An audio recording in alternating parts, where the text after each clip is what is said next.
camera. You've done this before. Okay. Okay, we are going. So just so I have it on the tape for the record, would you just spell your first and last names for me? Tell me your title.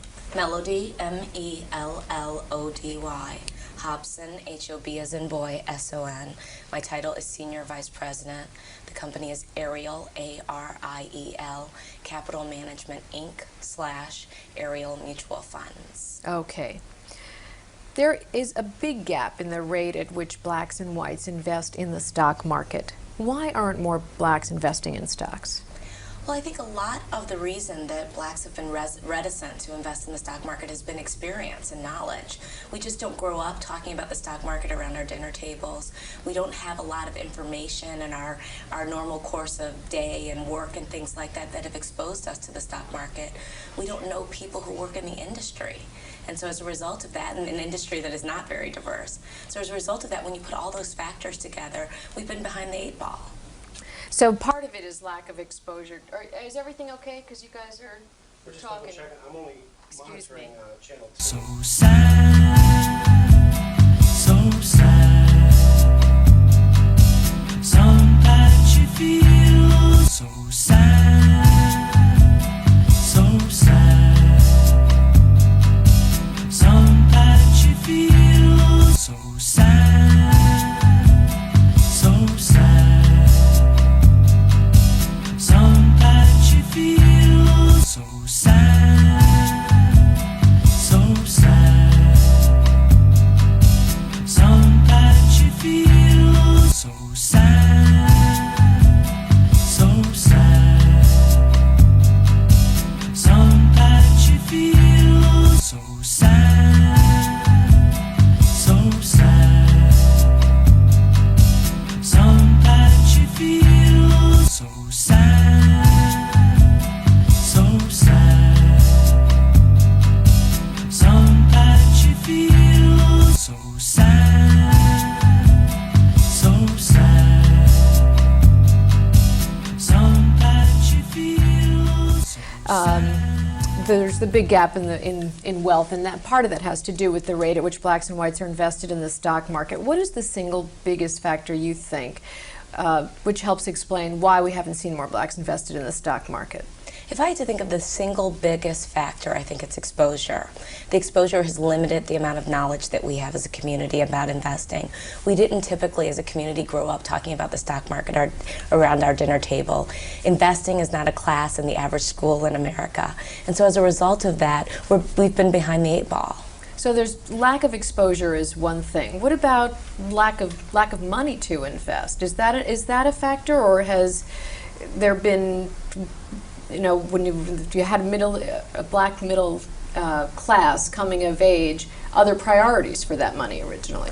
I think lack of money to invest has not been the primary driver of our lack of investments over the last couple of decades. And the reason that I say that is because, one, it doesn't take a lot of money. You don't have to be a millionaire to invest in the stock market. Secondly, when you talk about small amounts of money that can be squirreled away in mutual funds, there really is a tremendous opportunity to build wealth over time with very, again, small amounts of money. So I don't think money has really been the barrier, and I think money has been the stereotype. And that's been why a lot of the major mutual fund companies and brokerage firms haven't gone out to our community to market to us, because of a stereotype that we don't invest or have the money to invest. So that's a false assumption, you say? I absolutely think that's a false assumption, and it's certainly being worn away every day when you look at the number of African American students graduating from college, going to business school, working in corporate America, owning their own businesses. There's been a dramatic change in this country in terms of the wealth distribution, the black middle class, etc., over the last 30 years. So to the extent that you say that lack of exposure is the big obstacle, what then is the perception among blacks who are not investing, who you think could be investors, about stock market investing? I think the perception that the African American who is not investing right now has about the stock market is that it's very risky and it's like gambling. And that again comes from the lack of knowledge and information. Information is power, the old cliche, and to the extent that those cliches can be melted away with information, I think that we would see a dramatic change in the investments going on in the black community. So at the moment, do you have, I mean, among blacks who have disposable income, are too many, in your view, saving that money too conservatively? Well, we as a community have had a very conservative bias. Now that I understand, because you're talking about a lot of individuals who are making money for the first time. And you don't know a lot about the stock market, so you're not going to just sort of jump into it head on. You're going to get your toe wet, then your foot, then the leg, etc. So our conservatism tends to favor CDs, passbook savings accounts, bond funds, really conservative investments, because we tend to be fearful of our principal getting away from us. But what's the consequence of that? Well, the consequence is that you cannot create wealth. The greatest wealth in this country has been created through the stock market and investing. You could look at today's wealthiest individuals in this country, from Warren Buffett to Bill Gates, and see that their wealth is a reflection of the stock that they own and the companies that they run. You can also look at the most famous families in this country whose wealth goes back generations, and you see that wealth was a result of the stock market. So the major consequence, and the one that is not a black issue or a white issue, but everyone's issue, is that if African Americans and other minority groups are not investing in the stock market, we will be retiring into poverty. So you see that as the key to closing the wealth gap? I think it's the whole story about closing the wealth gap is equity ownership. It's being an owner of a business that you are a consumer of the product, a business where you work, whatever it is. It's through ownership that you create wealth in this country.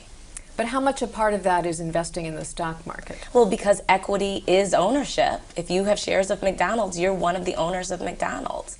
And you share in the prosperity of McDonald's, or if the McDonald's isn't doing so well, of course, you share in some of the not so good times. But certainly that is ownership. You think differently when you're an owner.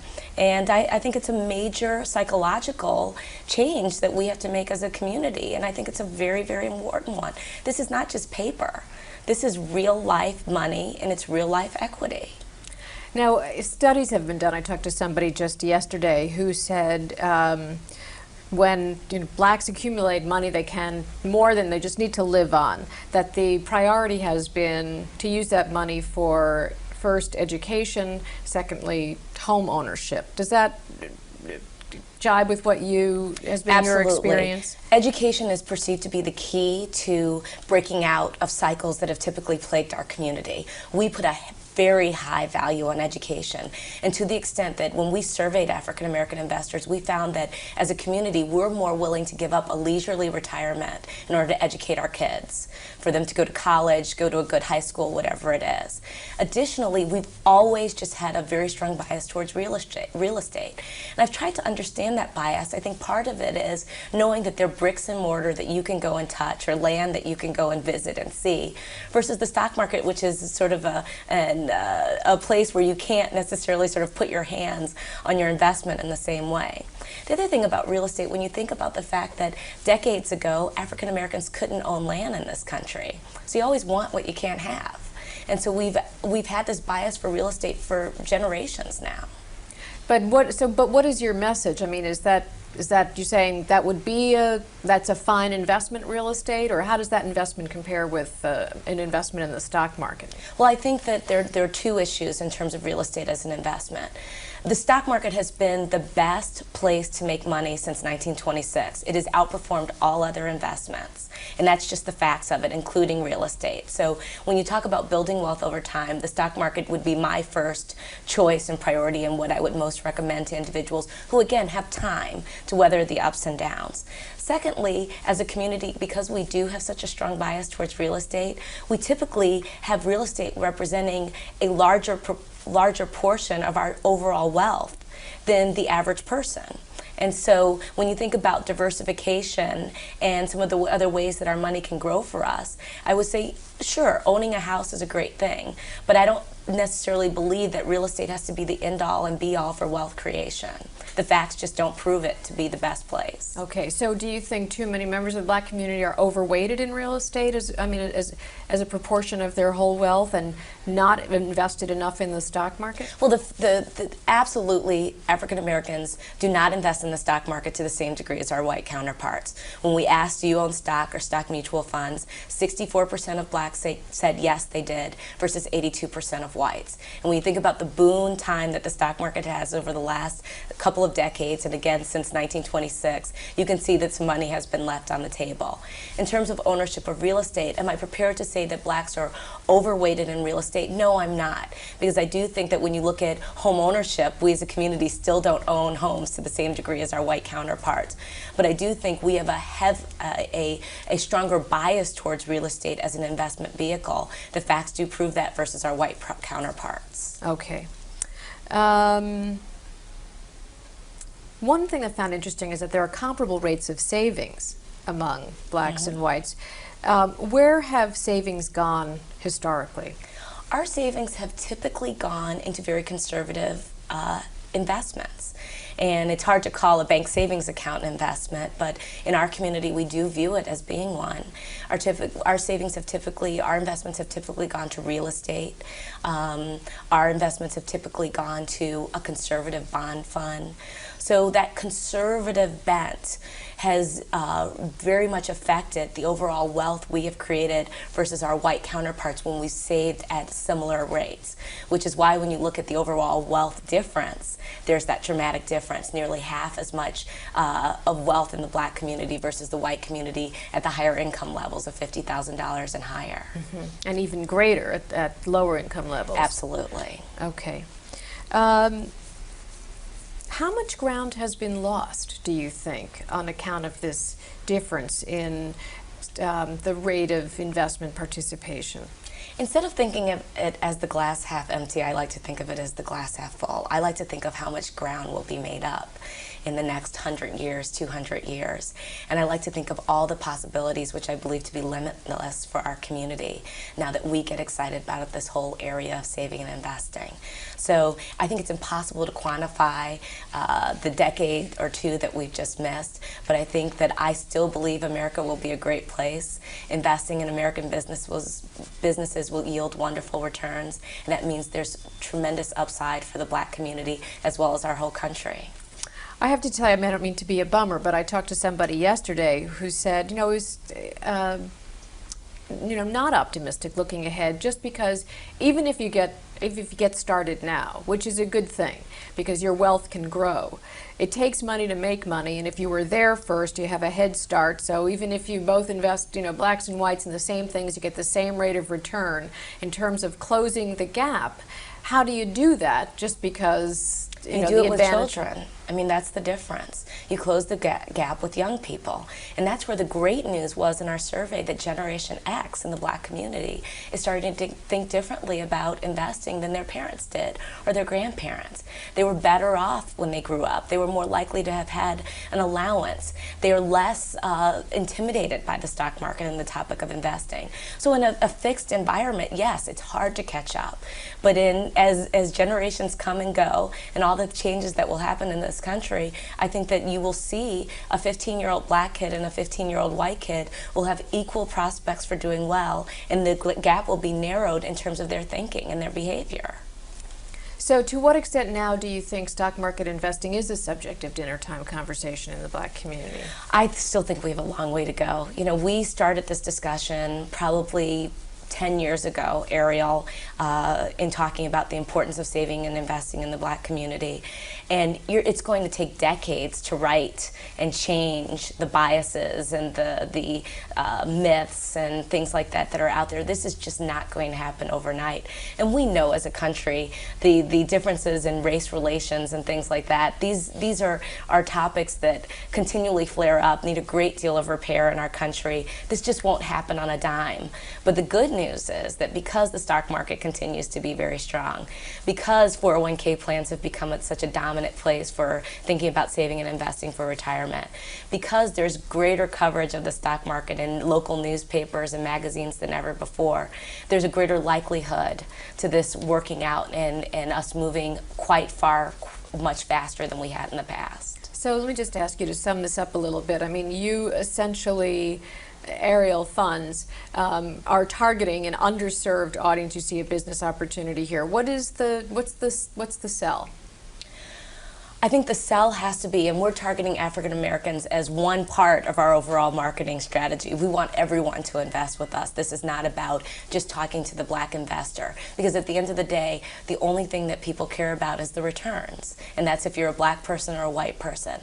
The sell in the case of Ariel to this specialized community, this target marketing effort that we have with black investors, is that we're talking to an audience no one ever talked to before, no one ever paid attention to. There weren't brown faces and ads in Fortune and Forbes for mutual funds. So we are putting this whole topic on the map, and hopefully this will be a wake-up call for America.